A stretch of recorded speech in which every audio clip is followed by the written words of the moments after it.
잠시 여러분과 함께 1990년도로 거슬러 올라가 보도록 하겠습니다. 당시 정치권에서는 3당 합당이라고 하는 역사적인 사건이 있었습니다. 집권 여당이었던 민주정의당과 야당이었던 통일민주당 그리고 신민주공화당이 합당함으로써 고대 여당인 민주자유당이 탄생을 했습니다. 그리고 그 다음에 치러진 지방선거에서 여당은 승리를 거둠으로써 기세가 등등해졌습니다. 그런데 그 다음에 1992년 3월에 치러진 국회의원 선거에서 여당은 과반 의석을 차지하지 못했습니다. 같은 해 12월에 있게 될 대통령 선거에 빨간불이 켜지게 된 것입니다. 당시 대통령 선거에는 김영삼, 김대중, 정주영 이 세 사람이 출마를 했는데 여론조사상으로는 김영삼 후보가 1위를 차지하고 있었지만 날이 갈수록 김대중과의 후보 지지율 격차가 줄어드는 데다가 현대그룹의 아성인 울산 지역 또 정정의 고향인 강원도 지역에서 정주영의 지지율이 만만치 않았기 때문에 여당으로서는 불안할 수밖에 없었습니다. 이런 상황에서 제14대 대통령 선거를 불과 일주일 앞둔 12월 11일 부산에서는 대형 사건이 터지고 맙니다. 당시 김기춘 법무부 장관을 비롯해서 부산지방경찰청장, 국가안전기획부 부산지부장, 부산시 교육감, 부산지방검찰청 검사장, 부산상공회의소 회장 등 부산 지역의 주요 기관장들이 대연동의 초원복국집에 모여서 코앞으로 다가온 대통령 선거 대책을 논의하게 되었는데 이 자리에 도청장치가 설치되어 있었기 때문에 이들의 발언 내용이 고스란히 드러나고 말았습니다. 도청장치를 설치한 것은 정주영 후보가 속한 통일국민당이었는데 정중의 아들 가운데 하나인 어느 지금 여러분이 이름을 대면 다 알만한 그가 주도한 것으로 알려졌습니다. 이때 부산 지역 기관장들이 나눈 대화는 주로 지역 감정을 부추기는 내용들이었습니다. 우리가 남이가 부산, 경남, 경북만 단거려면 안 되는 일이 없다. 지역 감정이 유치할진 몰라도 고향 발전에는 도움이 된다. 민간에서 지역 감정을 불러일으켜야 한다. 이런 말들이 오갔습니다. 선거를 불과 일주일 앞두고 터진 이 사건으로 인해서 여당인 김영삼 후보가 큰 타격을 입을 거라고 예상을 했지만 실제로는 정주영 후보에게 불리하게 상황이 돌아갔습니다. 불법 도청이라고 하는 역풍을 맞았기 때문입니다. 여당을 지지하는 부산 지역 기관장들이 함께 모여서 우리는 남이 아니라 라고 하면서 우리끼리 똘똘 뭉쳐야 한다라고 하는 지역 감정 조장 발언을 한 것이 드러나면서 선거에서 참패할 것이다 라고 하는 불안감이 고조되면서 유권자들이 더 똘똘 뭉쳐서 여당 후보를 밀어주었기 때문이었습니다. 역설적이지만 부산 지역에 있는 유권자들은 우리가 남이 아니라고 하는 것을 투표로서 보여준 셈입니다. 우리나라처럼 좁디 좁은 영토를 가진 나라에서 영남과 호남 등 지역 감정을 이용해서 정치하려고 하는 것은 바람직하다고 말할 수는 없겠습니다. 그런데 정치라고 하는 게 어차피 자신이 선호하고 지지하는 이념 혹은 지역에 따라 갈라질 수밖에 없지 않습니까? 때로는 그런 균형추, 그런 지역 감정이 균형추 같은 역할을 하기도 합니다. 우리가 남이가 라고 하는 생각은 하나됨을 강조하는 우리 그리스도인에게도 필요할 때가 있습니다. 오늘은 본문의 말씀을 연구하면서 이런 주제에 관해서 함께 생각해 보는 시간을 갖도록 하겠습니다. 오늘 우리가 연구할 빌레몬서는 사도 바울이 골로새 교회 성도로 알려진 빌레몬에게 보낸 편지입니다. 당시 사도 바울은 로마의 감옥에 갇혀 있었는데 그래서 빌레몬서를 가리켜서 옥중서신이다 라고 부릅니다. 옥중서신이란 감옥 안에서 쓴 편지라고 하는 뜻으로 빌레몬서 외에도 에베소서, 빌립보서, 골로새서도 이 옥중서신에 속합니다. 빌레몬서는 25절로 된 아주 짧은 내용인데 이 편지에 등장하는 인물은 모두 3명입니다. 감옥에서 이 편지를 쓰고 있는 사도 바울, 그리고 이 편지를 받아 읽게 될 빌레몬, 그리고 빌레몬 소유의 노예였다가 도망친 오네시모, 이 3사람입니다. 편지를 쓸 당시에 오네시모는 바울 곁에 있었습니다. 오네시모는 본래 빌레몬 소유의 노예였는데 무슨 이유 때문이었는지는 알 수 없지만 빌레몬의 집에서 도망을 쳐나왔습니다. 바울이 빌레몬서 18절에서 오네시모가 만일 빌레몬에게 불의를 행하였거나 빚진 것이 있다면 그것을 내 앞으로, 바울 앞으로 계산하라, 이렇게 말하는 것을 보면 오네시모가 도망칠 때 빌레몬의 돈을 훔쳐서 달아났을 가능성이 크다고 볼 수 있습니다. 빌레몬의 집에서 도망쳐 나온 오네시모는 어떻게 흘러서 로마에까지 가게 되었습니다. 빌레몬이 있던 골로새에서 로마까지는 대략 지도에서 보시는 것처럼 먼 거리 2,300km 정도가 됐는데 우리가 부산에서 서울까지를 약 400km로 보지 않습니까? 그러니까 그보다는 약 6배 해당하는 거리라고 볼 수가 있겠습니다. 그런데 오네시모는 로마에서 바울을 만나게 되었습니다. 어떻게 감옥에 갇힌 바울을 만났는지는 알 수가 없지만 그때쯤이면 오네시모는 상황이 그렇게 좋지 않았을 것입니다. 가진 돈 모두 다 탕진하고 말았을 것이고 어쩌면 거지꼴이 되었을지도 모릅니다. 바울은 그런 오네시모를 따뜻하게 맞아주었고 그날부터 오네시모는 바울 곁에 머물면서 수종을 들었습니다. 도망친 노예 신분이었기 때문에 불안했을 뿐만 아니라 고지나 다름없었던 오네시모는 낯선 로마에서 그렇게라도 목숨을 부지할 수 있다는 게 고마웠을 것입니다. 바울 곁에 머물던 오네시모는 바울에게서 복음을 들었고 그리스도인으로 거듭나는 은혜도 얻게 되었습니다. 어느새 오네시모는 바울에게 없어서는 안 되는 꼭 필요한 동역자가 되어 있었습니다. 그런데 바울에게 한 가지 고민이 생겼습니다. 오네시모가 빌레몬 소유의 노예라고 하는 걸 알았기 때문입니다. 바울과 빌레몬은 이미 이전부터 알고 있는 사이였는데 자신이 빌레몬 소유의 노예로부터 도움을 받고 있으면서 주인인 빌레몬에게 아무 말도 하지 않는다는 것은 도리에 맞지 않는다는 걸 알았기 때문입니다. 그래서 바울은 오네시모를 빌레몬에게로 돌려보내면서 그의 편에 편지를 써 보내기로 했습니다. 그게 바로 빌레몬서입니다. 자, 우리 본문 8절에서 10절까지 말씀 화면을 보면서 한번 같이 읽겠습니다. 시작. 이러므로 내가 그리스도 안에서 아주 담대하게 내게 마땅한 일로 명할 수도 있으나 도리어 사랑으로서 간구하노라. 나이가 많은 나 바울은 지금 또 예수 그리스도를 위하여 갇힌 자 되어 갇힌 중에서 낳은 아들 오네시모를 위하여 내게 간구하노라. 내가 그리스도 안에서 아주 담대하게 내게 마땅한 일로 명할 수도 있다라고 말하는 걸 보면 빌레몬은 바울을 굉장히 존경하고 있었을 거라고 짐작할 수 있습니다. 바울이 무슨 말을 하든지 그 말을 다 수용할 만큼 빌레몬은 바울을 상당히 어려워했을 것입니다. 하지만 바울은 빌레몬에게 담대하게 명령하지 않고 도리어 사랑으로서 간구한다고 말합니다. 간구한다라고 우리말로 번역한 헬라어는요, 파라칼레오라고 하는 말인데 간청하다, 탄원하다, 애원한다라는 뜻입니다. 바울은 빌레몬에게 명령할 수도 있는 그런 사이였지만 이처럼 낮은 자세로 간청할 때는 뭔가 그럴 만한 이유가 있었을 것입니다. 그런데 바울은 자기가 나이가 많다라고 하는, 빌레몬보다 나이가 많다는 것을 강조하고 있습니다.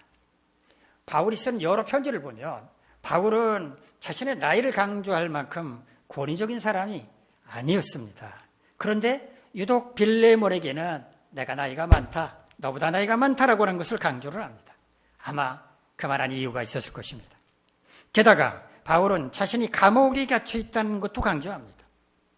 지금 또 예수 그리스도를 위하여 갇힌 자 되었다라고 말하면서 감옥에 갇힌 것이 한 번이 아니다. 지금 또라고 말하는 걸 볼 때 여러 번 지금 감옥에 갇혀 있다라고 말을 하고 있습니다. 오로지 예수 그리스도를 전하기 위해서 힘쓰다가 감옥에 갇혀 있는 나 바울이, 너보다 나이가 많은 나 바울이 너에게 간청하고 있다라고 말하는 겁니다. 자, 그렇다면 바울은 빌레몬에게 무엇을 간청하려고 하고 있는가? 10절에서 비로소 그 이유를 밝힙니다. 갇힌 중에서 낳은 아들 오네시모를 위해서라는 겁니다. 갇힌 중에서 낳은 아들이란 바울이 감옥에 갇혀 있는 동안에 복음을 전함으로써 구원받게 했다라는 뜻입니다. 바울이 그의 편지에서 내 아들, 자기의 아들이라고 밝힌 사람은 두 사람밖에 없었습니다. 지금까지 디모데와 디도, 이 두 사람밖에 이 친구는 내 아들이다, 참 아들이다 이렇게 말했는데, 오네시모를 가리켜서도 자기의 아들이라고 말하는 것을 보면 오네시모가 얼마나 신실하게 행동했는지를 짐작할 수가 있습니다. 자, 아무튼 바울은 자신의 영적인 아들인 오네시모를 위해 빌레몬에게 사랑으로서 간청한다고 말문을 연 것입니다. 자, 우리 본문 11절에서 12절까지 말씀 함께 읽겠습니다. 시작. 그가 전에는 내게 무익하였으나 이제는 나와 내게 유익함으로 내게 그를 돌려보내노니 그는 내 신복이라. 그가 전에는 내게 무익하였다라고 말하는데, 노예였던 오네시모가 어느 날 갑자기 도망을 쳤으니까 주인은 빌레몬 입장에서는 뭐 유익할 게 뭐가 있겠습니까? 무익한 게 맞습니다. 그런데 이제는 나와 내게 유익하다라고 말합니다. 오네시모가 바울 곁에서 수종을 들고 있었기 때문에 바울에게는 유익한 게 맞습니다. 그렇다면 빌레몬에게 유익한 게 뭘까요?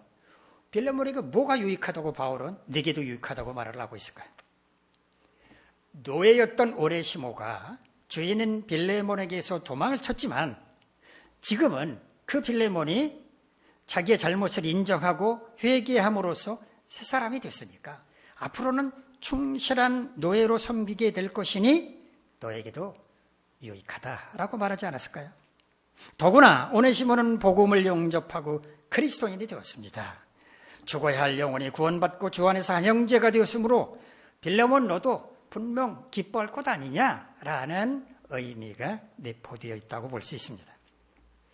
그런데 바울은 오네시모를 빌레몬에게로 돌려보낸다고 말합니다. 바울 입장에서는 오네시모가 계속 자기 곁에 있으면서 수종 들어주는 게 여러모로 좋을 것입니다. 그래도 오네시모는 빌레몬 소유의 노예라고 하는 것을 알고 있었기 때문에 바울은 주인인 빌레몬에게로 오네시모를 돌려보내는 게 마땅하다라고 생각해서 돌려보내기로 했다는 겁니다. 그런데 바울은 오네시모를 가리켜서 자기의 신복이라고 말합니다. 신복이라는 말을 들으면 여러분은 어떤 생각이 듭니까? 가장 신뢰할 수 있어서 어떤 일을 믿고 맡길 수 있는 사람, 오른팔 같은 사람 이렇게 생각을 하시나요? 그런데요, 이 신복이라는 말은 본래 그런 뜻이 아닙니다. 신복이라는 말을 한자로 풀어보면 마음, 심, 배, 복, 마음, 가슴과 배를 가리키는 말입니다. 헬라어 언어도 마찬가지입니다. 스플랑크논이라는 말을 신복이라고 번역을 했는데 이 말도 역시 사람의 내장 혹은 마음을 가리킵니다. 그러니까 자기 자신과 같이 소중한 존재라고 하는 의미가 바로 신복입니다. 바울에게 오네시모는 그 정도로 필요한 존재였지만 그래도 오네시모의 주인은 빌레몬이었기 때문에 오네시모를 빌레몬에게로 돌려보낸다라고 말을 한 겁니다. 바울은 참 정의로운 사람이었던 것 같습니다. 바울이 부른 것도 아니지 않습니까? 제 발로 찾아와서 돕고 있는데 그냥 모르는 척 지나가면 어떻습니까? 그런데도 굳이 주인인 빌레몬에게 돌려보냈다고 말했으니 바울이 얼마나 정의로운 사람입니까?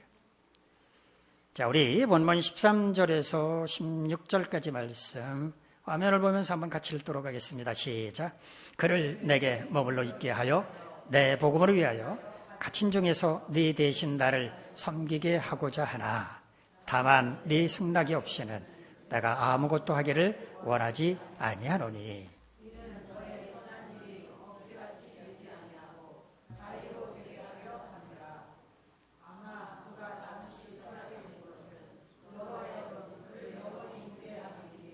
이후로는 종과 같이 대하지 아니하고 종 이상으로 곧 사랑받는 형제로 둘 자라.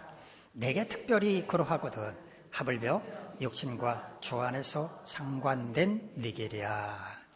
바울은 오네시모를 빌레몬에게 돌려보내지 않고 자기 곁에 두면서 빌레몬 대신 섬기게 할 수도 있었다고 말합니다. 바울과 빌레몬 사이는 그래도 되는 사이였다는 겁니다. 빌레몬, 네 노예 내 곁에 두면서 나 섬기게 할 테니까 그렇게 알아? 해도 될 사이였다는 말입니다. 그러나 바울은 그렇게 하지 않는 이유를 설명하고 있습니다. 그렇게 하면 바울 자신도 좋은 게 사실이지만 오네시모의 주인은 빌레몬이고 더구나 그는 도망쳐 나왔으므로 일단 주인은 빌레몬에게로 돌려보내는 게 옳다는 말이었습니다. 빌레몬이 자진해서 오네시모를 바울에게로 다시 보내서 바울을 도와주도록 하는 것이 옳다라고 생각했다는 말입니다. 그러면서 바울은 오네시모가 잠시 빌레몬 곁을 떠나게 된 것은 빌레몬이 그를 영원히 두게 하려는 것이라고 말합니다. 바울은 참 배려심도 컸던 사람이었던 것 같습니다. 오네시모가 빌레몬에게서 도망쳤지 않습니까? 그래 도망쳤다고 말하지 않습니다. 잠시 너를 떠나 있게 되었다라고 말하고 있습니다. 오네시모의 인격을 존중해 주는 겁니다. 그렇다면 오네시모가 주인인 빌레몬에게서 도망친 게 왜 빌레몬으로 하여금 그를 영원히 두게 한 것이라고 말했을까요? 좀 이해하기가 어렵죠? 자, 여기 둔다라고 우리말로 번역한 헬라어는요, 아페코란 말인데 전부를 받아들이다, 충분히 받아들인다라는 그런 뜻입니다. 주인인 빌레몬으로 하여금 노예인 오네시모를 전부 받아들이게 했다, 충분히 받아들이게 했다. 이게 무슨 의미일까요? 오네시모를 노예 가운데 하나가 아니라 주 안에서 한 형제로 받아들인다라고 하는 의미라고 생각을 합니다. 자, 이어지는 말씀을 보면 이해가 가실 것입니다. 이후로는 종과 같이 대하지 말고 종 이상으로 곧 사랑받는 형제로 두라라고 말하고 있습니다. 이런 의미입니다. 만약에 오네시모가 빌레몬에게서 도망치지 않았더라면 그가 어떻게 복음을 영접하고 주 안에서 한 형제가 될 수 있었겠느냐? 그러므로 그가 구원받은 것을 기쁘게 여기면서 그를 종이 아니라 따뜻한 형제로 맞아 죽어라 라고 말한 것입니다. 내게 특별히 그러하거든 하물며 육신과 주 안에서 상관된 네게리야 라고 말하는데 이건 또 무슨 의미였을까요? 바울 입장에서는 구원받아야 할 영혼에게 복음을 전하고 구원을 받았으므로 그가 주님을 영접했으므로 당연히 기쁘게 받아들이는 게 맞습니다. 그러나 빌레몬의 입장에서는 오네시모의 관계가 있잖아요. 육체적으로 종과 주인이라고 하는 관계가 있습니다. 종인, 노예인 오네시모가 구원을 받고 주 안에서 한 형제가 되었으니까 너도 기뻐해야 하지 않겠느냐라는 의미로 이렇게 말하는 것입니다. 복음을 영접하고 하나님의 자녀가 된 우리 모두는 주 안에서 한 형제자매가 되었습니다. 모든 그리스도인들은, 이 땅에 있는 지구상에 있는 모든 그리스도인들은 다 주 안에서 한 형제자매입니다.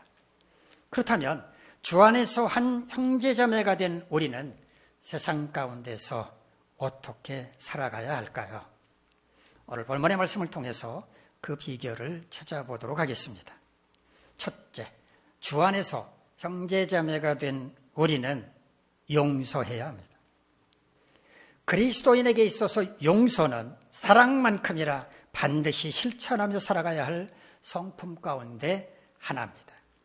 왜냐하면 우리는 용서를 통해 구원을 받았기 때문입니다. 주님이 우리의 죄를 용서해 주지 않으셨다면 우리가 구원받을 수 있었을까요? 없었습니다. 그러므로 주님으로부터 용서받은 우리는 누군가를 용서하는 게 마땅하다라고 생각해야 하는 겁니다. 우리가 누군가를 용서하는 게 용서받는 그 사람을 위한 것이라고 생각합니다. 물론 그 사람을 위한 것일 수도 있습니다. 그러나 용서는 자기 자신을 위한 것입니다. 우리가 누군가를 용서하지 못하고 화를 품고 살면 어떻게 되겠습니까? 우리의 몸과 마음은 망가지기 시작할 것입니다. 심하면 화병에 걸리거나 우울증에 걸리고 말 것입니다. 그런 늪에 빠지지 않으려면 용서해야 합니다. 용서하면 우리는 가슴 아픈 과거의 늪으로부터 벗어나 새로운 미래를 향해 나아갈 수 있게 될 것입니다. 만약에 오네시모가 복음을 영접하고 그리스도인이 되지 않았더라면 주인인 빌레몬은 그를 용서하기 어려웠을지도 모릅니다.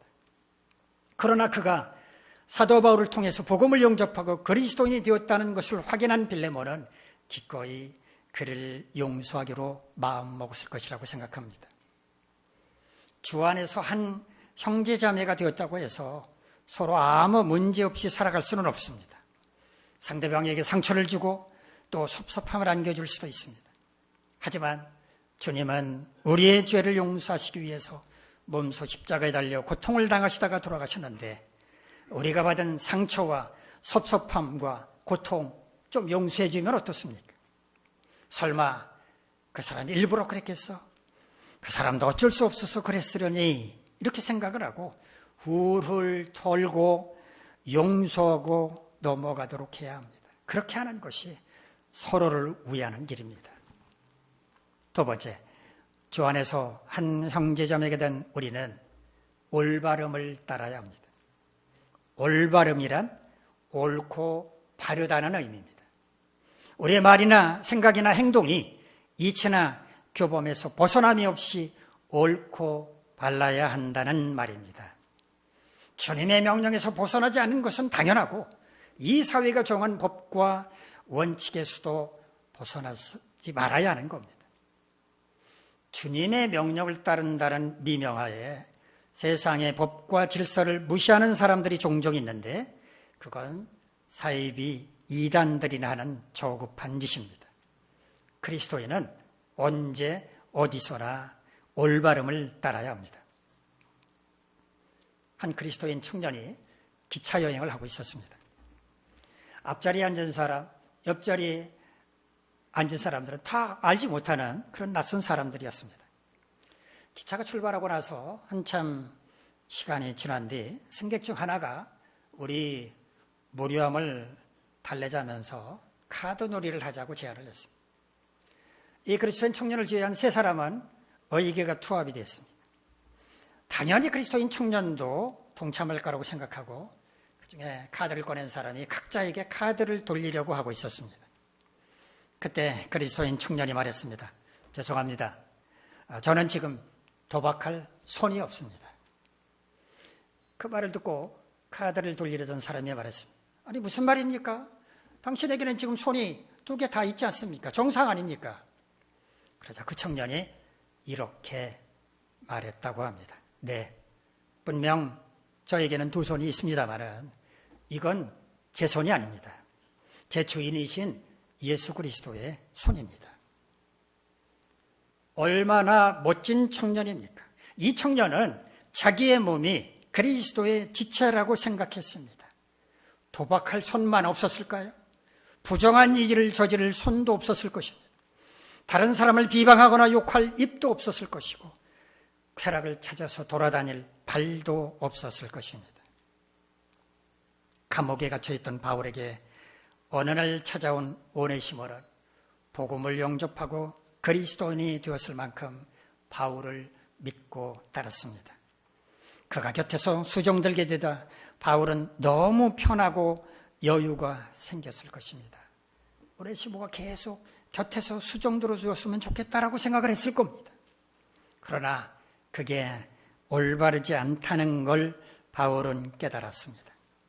엄연히 주인이 있는 노예인데 그로부터 자신이 도움을 받는다고 하는 것은 해서는 안 될 일이라는 걸 깨달았습니다. 자기 내면의 소리, 양심의 소리를 들었던 것입니다.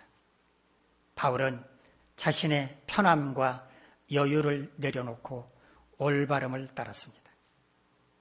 주 안에서 한 형제자매된 우리는 어떤 상황에서도 올바름을 따르도록 힘쓰는 것이 마땅합니다. 세 번째, 주 안에서 한 형제자매가 된 우리는 함께 공동체를 섬겨야 합니다. 다윗은 시편 133편에서 이렇게 고백했습니다. 형제가 연합하여 동거함이 어찌 그리 소홀하고 아름다운고. 동거한다라고 우리말로 번역한 히브리어는 야샤브란 말인데 앉아있다는 뜻입니다. 형제가 하나가 되어서 사이좋게 나란히 앉아있는 모습이 너무 보기 좋다고 노래한 것입니다. 한 부모 밑에서 자란 형제자매가 화목하게 지내는 것만큼 아름다운 모습이 어디 있겠습니까? 우리는 주 안에서 한 형제자매들이 아닙니까? 그러므로 서로 하나가 되어야 마땅합니다. 물론 우리는 이름도 다르고 성향도 다르고 고향도 다르고 살아가는 수준도 다릅니다. 그러나 주님 하나 있다라고 하는 이 한 가지는 같습니다. 우리는 주 안에서 서로의 다름을 인정하되 그 모든 다름을 포용하고 하나가 되도록 힘써야 합니다. 주님은 바로 그것을 바라고 계십니다. 한 제자가 스승을 찾아가서 어떻게 다른 사람 입장을 잘 이해하고 좋은 관계를 맺으며 살아갈 수 있을지를 물었습니다. 그러자 스승은 이 제자를 데리고 창가로 갔습니다. 그리고 밖을 내다보거라. 무엇이 보이느냐라고 물었습니다. 제자는 한 아주머니가 어린아이를 다정하게 데리고 가는 게 보입니다 라고 대답을 했습니다. 스승은 이 제자를 데리고 다시 거울 앞에 서게 했습니다. 그리고 물었습니다. 무엇이 보이느냐? 제자는 말했습니다. 제 모습이 보입니다. 스승은 제자에게 물었습니다. 똑같은 유리인데 왜 어떤 것은 밖을 내다볼 수 있고 또 어떤 것은 자기 자신을 비추는 것이냐라고 물었습니다.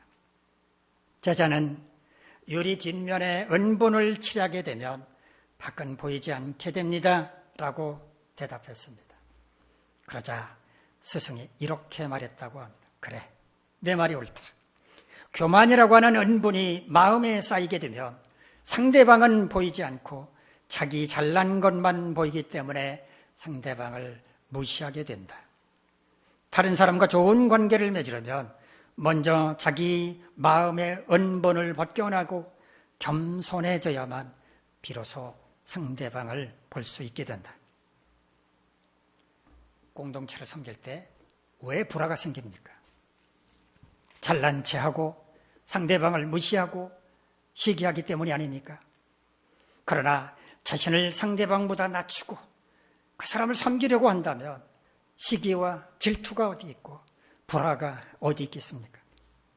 주 안에서 한 형제자매가 된 우리는 공동체를 섬기도록 함께 부름을 받은 사람들입니다. 그러므로 우리는 함께 손을 맞잡고 공동체를 섬겨야 합니다.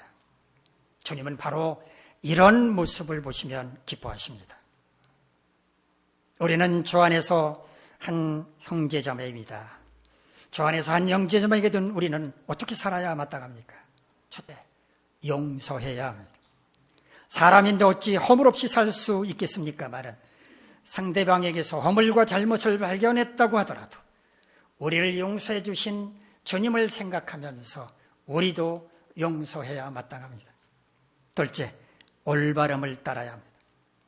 거룩하고 의로우신 하나님의 자녀는 올바른 길을 걸어가야 합니다. 아무리 친밀한 사이라고 할지라도 지킬 건 지켜야 합니다. 셋째, 함께 공동체를 섬겨야 합니다. 교회는 주님의 몸이고 우리는 주님의 지체이기 때문에 우리가 함께 손을 맞잡고 공동체를 섬길 때 주님은 기뻐하십니다.